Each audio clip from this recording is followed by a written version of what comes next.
What's good, YouTube? It's your boy, Lil Boy, and today I'm here in my Keith Haring sweater. Gotta keep the drip. It's like, nah, y'all seen me in this before. I actually just like this sweater. It's one of my favorites. We're here today, as you see the video to the side. We're here to talk about the AstroWorld controversy, the tragedy, I should say. Rest in peace to those who lost their lives. That's a tragedy. This video is called The Dark Side of AstroWorld by a channel called Thought. I'm not sure if that's what he likes to be called or she likes to be called, or trying to be correct, you know what I'm saying? But before we even get into this, I know I do see a lot of people saying things like there was a sacrifice, or it was a satanic concert or evil. I don't want to get in trouble. I'm not even monetized yet, but I don't want to say the wrong things. The music industry does use, I believe, this is my perspective, I do believe that the music industry does use a certain type of frequency or a certain type of energy, you know what I mean? Because there is a reason why a lot of today's favorite artists are going the rock and roll route and doing all the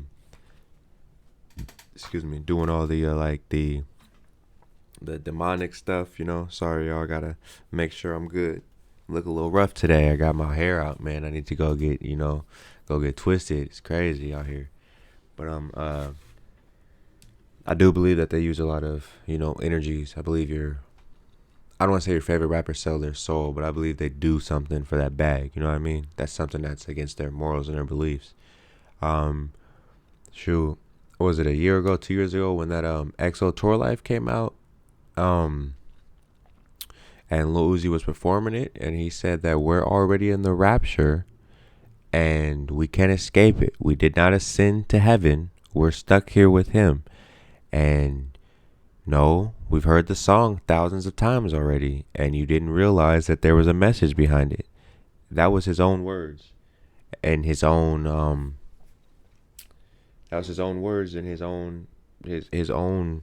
I didn't paraphrase. I didn't do nothing. And as you see, Travis Scott kind of rides that wave, I want to say throwback rock wave. You know what I mean? With the stars and the pendulums and all that type of stuff.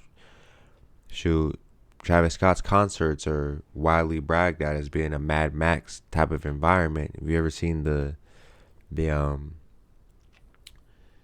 movie Mad Max and the Terror Dome, or any of the Mad Maxes? You'll understand what I mean. It's real savagery. It's real whatever. Mind you, the fact you got 50,000 people packed in.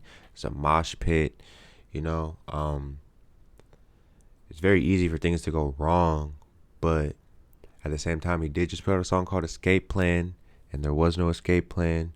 There are some things that are put in your face. So I know I've talked a lot already. Let's see what Thought has to say, and see if he makes sense, see if we agree, see if we do think this is just a freak accident or more at work. In no way am I meaning to disrespect anybody by investigating or asking questions. I just feel like that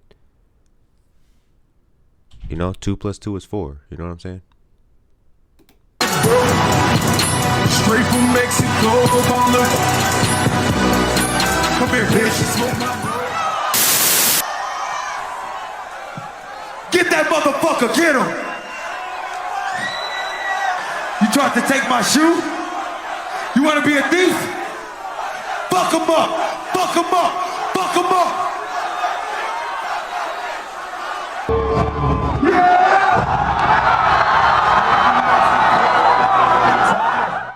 Travis Scott spent the last decade building a career and image off of rage, with his wild performances and concert staging being one of the cornerstones of his artistic legacy. Finally putting together his own annual festival that paid homage to an important part of his childhood, a shut-down amusement park right across the street. His whole inspiration and vision for AstroWorld was to bring the joy and thrill of that park back to Houston. And now 15 years after the original AstroWorld closed, only 3 years after its inception, the event that was Travis's dream his entire career suffered the same fate as its inspiration. But before delving deeper into how this tragedy is going to change Travis Scott's image, rap festivals, and maybe music forever, I wanted to give my condolences to the families of those lost in the tragedy at the AstroWorld Festival last night. I couldn't begin to imagine the pain of sending your children out to go enjoy themselves at a concert and having them go missing the next day, and my thoughts and prayers are with everybody affected. Festivals, and specifically rap festivals, are hectic. They're never civil or even safe. My experience at Rolling Loud in Queens 2 years ago had a crowd that sounded a lot like what people were describing about AstroWorld. But crazy, violent crowds that are impossible to move in are one thing, and 8 deaths and over 3. The thing about it is, when you get on, I don't want to say people were on drugs. I don't want to accuse anybody of anything, but when you get on things and then the whole energy is about raging, it's a rager. It's, that's a negative energy, you know? And, think of it like this. In a basketball game, if the crowd is cheering for you, it doesn't mean you'll win, but you get that fighting spirit, versus when they're booing you, you get that angry spirit, like, all right, let me prove you guys wrong, you know? And sometimes that angry spirit is the wrong place to go. And then when you encourage people to rage, it's weird. 300 injuries is another thing. The Houston rapper, mogul, and showrunner for the festival is known for encouraging crazy and violent concert crowds.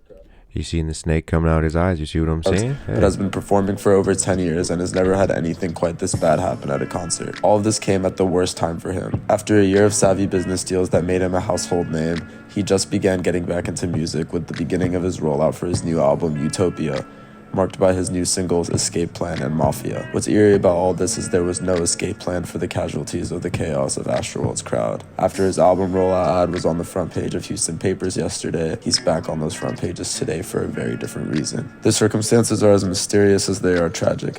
Those 8 people dying of cardiac arrest, with reports of mass drug injections and footage of swarms of people breaking down barricades before the festival even started. But the darkest thing, the thing that really put the craziness of the night into perspective, was that the concert continued to go on as people were dropping dead in the...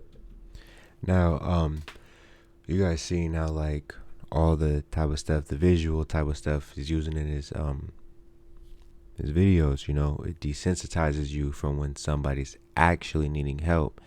And I'm not 100% sure if this was like some super evil thing. I believe in stuff like that, but it could be, but also it could just be a bunch of assholes because you're desensitized to violence and people dying because you've seen it in movies and TV and stuff. You think it's cool.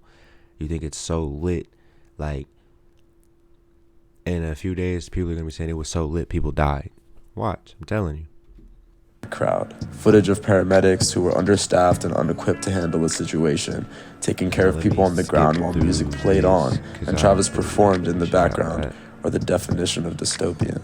And the selfishness of those concert goers who push past people who are at risk just to get closer and closer to their favorite artist is a new level of celebrity worship and obsession. And suddenly all of Travis's lines about losing yourself to the rage and putting it all on the line for the joy of his concert's experience have a dark side you just can't look past anymore. From the beginning, just like all trap music, his music had undertones of embracing the wild, dangerous nature of music and nightlife, with his debut album opening track leaving us with the question, will he survive the rodeo? These undertones of life and death being at stake that were just for the added drama at the time feel so much more sinister now. And with his... Was it for the added drama, or was it is what it really is? You know what I'm saying? Those are things that you have to think about when investing your time into people and putting your spirit and energy behind people. Is it something that you're really with? As I said earlier, remember, another artist said it's too late. You're already in the rapture. You've already been chanting his whatever spell was in his music. Planned upcoming releases, which this festival will no doubt either delay or put a stain on. It makes me think of the concept of utopias where some activity is used to outlet negative emotions in order to keep society running smoothly otherwise. Like the idea that if a purge can happen on one day, people will stop committing crimes for the rest of the year. This is what makes it so dark to me.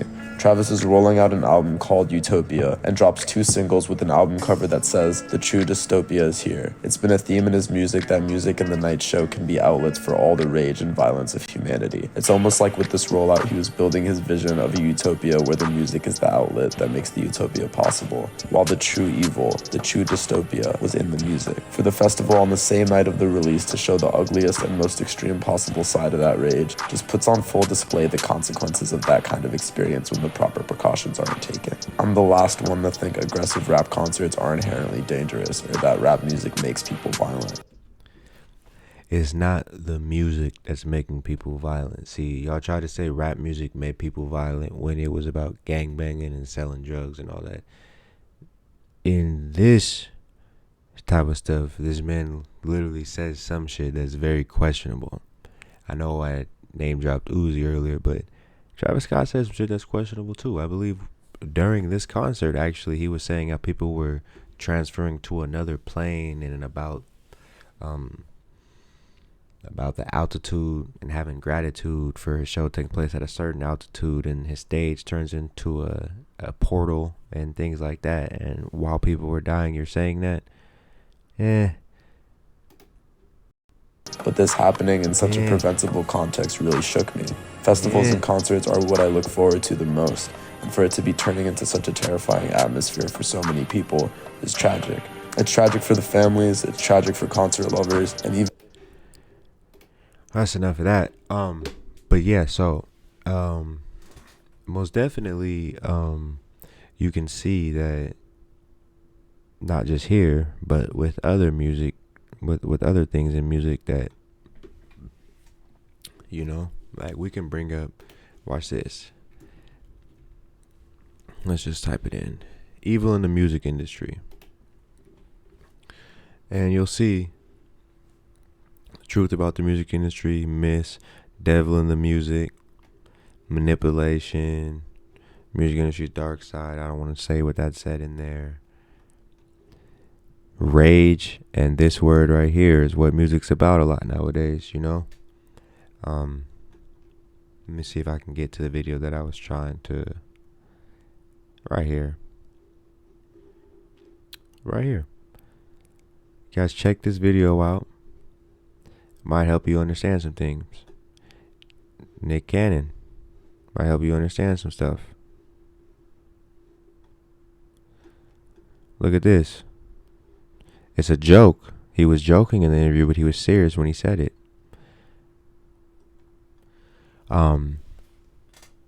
Rest in peace to those people who lost their life. Just be smarter what you choose to do. I'm not gonna tell you not to go to a concert. Just don't be assholes at a concert and jump on ambulances when people need help.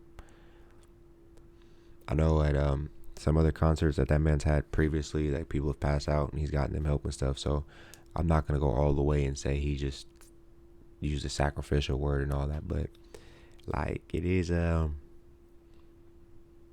it's questionable. It's real questionable. This is either the greatest rollout for an album of all time or the greatest rollout for an album of all time in a bad way.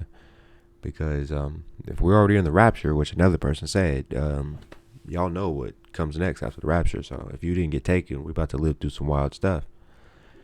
Yeah, it's your boiler boy who's live from the basement. Let me know what you think in the comments. Let me get a like. Let me get a subscribe, man. Come on, we're gonna keep reacting to shit, keep talking, keep spreading our dialogue. I got another video dropping for you guys tomorrow. I still gotta do my Q&A actually, so I might do that pretty soon. But yeah, I'm out of here.